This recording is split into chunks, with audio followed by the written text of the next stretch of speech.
Hello, this is Sean for TightPoker.com, and we're back once again with another hand replayer session, and we'll talk some strategy. This time we're actually going to be doing my normal stakes, and that's 100 no limit, and I play 6 max. Fun game, great game. You'll find that the difference between 100 no limit full ring is really full of nits, and we're talking poker stars here, and to a degree full tilt poker as well. The two main rooms, you'll find that the full ring games are really, really nitty now, and that the 6 max games are a lot looser and a lot more fun, and there's a lot more strategy. So in terms of pure poker and having fun, 6 max is the way to go in my opinion. Are the swings greater? Yes, but at the same time, the expected win rate is higher as well. We'll see a lot of full ring players come in and try to knit it up and just get eaten up, and we'll see a lot of people think, oh, I suddenly have to play half my hand, and they'll lose their stacks really quick. So for a good tight aggressive player, you can win a lot of money playing 6 max, and 100 no limit, you still have plenty of fish. There are some good solid regs that you should take a note of, but we'll deal with them and learn how to deal with them as we go along. So first hand here, we got pocket sixes in the big blind, and what happens is a player with a 22% steal and 0% fold to 3-bet makes a raise from the button. So we can't 3-bet him because he's just never folding. And we don't necessarily even want to call this. I mean, if this was a normal raise, calling with really small pocket pairs like this out of position is just bad because you're only set mining, and anything else you're going to have to bluff out of position, which is just too difficult a position to put yourself in to win consistently. But since the small blind completes here, it's kind of a no-brainer since you're getting multi-way action with your pocket sixes. Your implied odds are just through the roof, so you have to call, and that's what I do. So here comes the flop, and we've got a set for the middle set, potentially. And so this is definitely not, I mean, what I see a lot of players do in this situation is they donk bet, which is just terrible. You don't want to be donk betting. Just don't do it.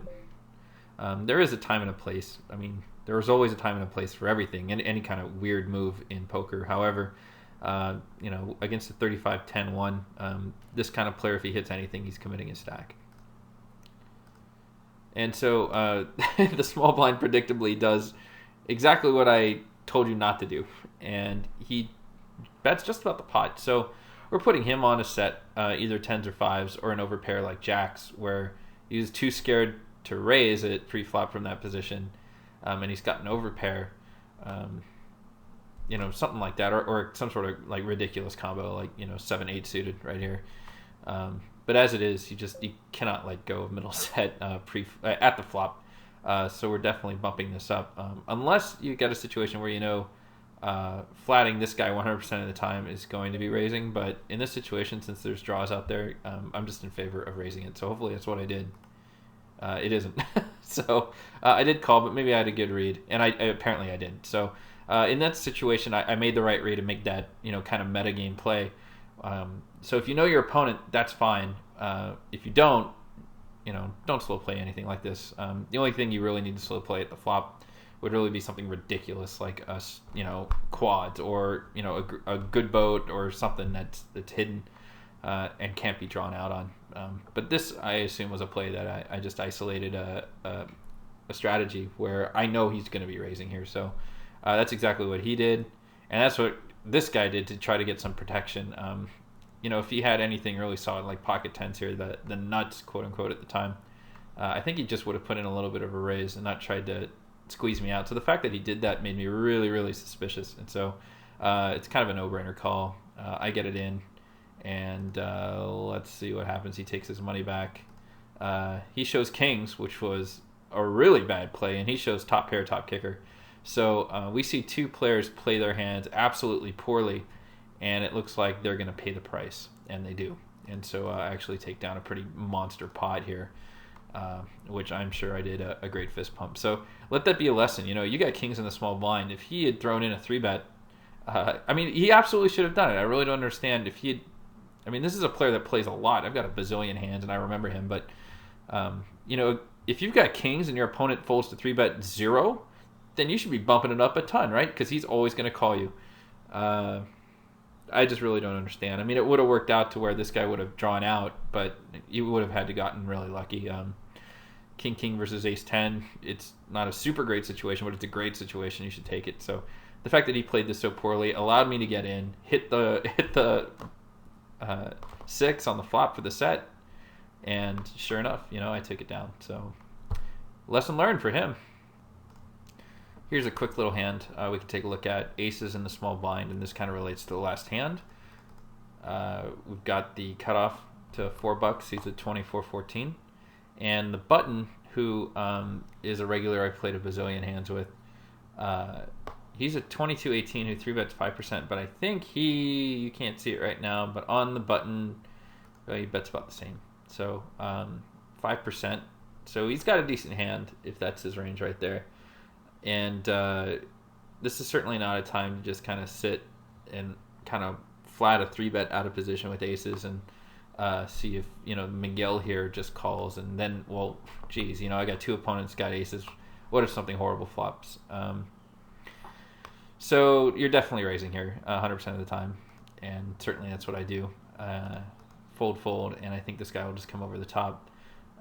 It's kind of fit or fold time. I've committed 30 out of 70, or I've got 70 behind, 30 out of 100. So 30% of my chips are in the pot on a 4-bet, and I don't think he's going away ever. So, it's not the 3 times raise. When you get to 4-bets, you don't do a 3 times raise. It's usually 2.5. And so he just shoves, and obviously with aces, it's a no-brainer. He shows king, so I believe I hold up here, and I do. So that's kind of a bit of a heater, but we saw in the last hand a guy with kings in the small blind, kind of the same situation. He just flatted for whatever reason, which is just really stupid. Get the money in, you're winning. Here's a rare situation, but it does happen, and I'm sure you guys have kind of dealt with this before, and you're just kind of like, what the hell do I do? I've got queens, fantastic monster pocket pair, but obviously susceptible to those coin flip situations with ace king and then being crushed by aces and kings. So I go ahead and make the raise, fold, and then with $103, this is a $100 table, he opens shoves. So a 3-bet shove out of the small blind, and I've got queens, and this guy obviously folds. I did tank here, and I looked at his stats, 41-14. He's 3-betting 11% of the time. I mean, what does a guy do this with? I mean, it just doesn't even make sense. Does he want action? Is this just some sort of ridiculous bet? Was this a misclick maybe? All that went through my mind. I just thought, well, I've got queens.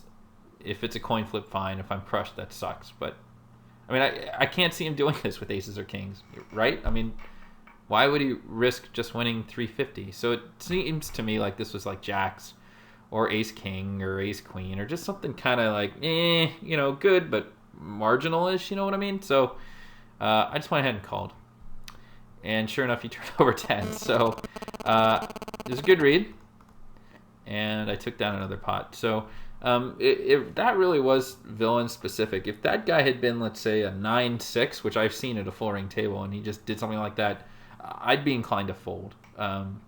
It's just kind of one of those weird villain-dependent situations. So just wanted to show, but a lot of times it's someone like this who's got, 10s or jacks or queen, king suited, something stupid, and I don't know, they're just tilting or misclick or whatever. Okay, so here's a hand that I made a bit of a mistake on. We'll go through it kind of quickly. Got jacks, make the raise, that's fine. Get called by the small blind and the fold.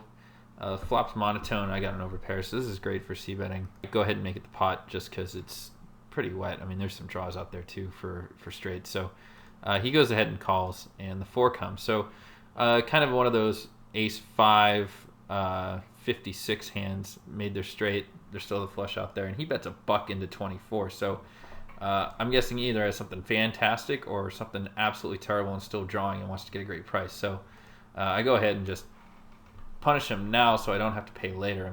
In retrospect, it's not what I ended up doing. But he goes ahead and calls. So the alarm bells are on at this point. There's no way he's drawing and paying that price after just kind of putting in that dollar. It was a either or kind of thing. Either he's strong or he's totally weak. It's a polarized situation, in my opinion.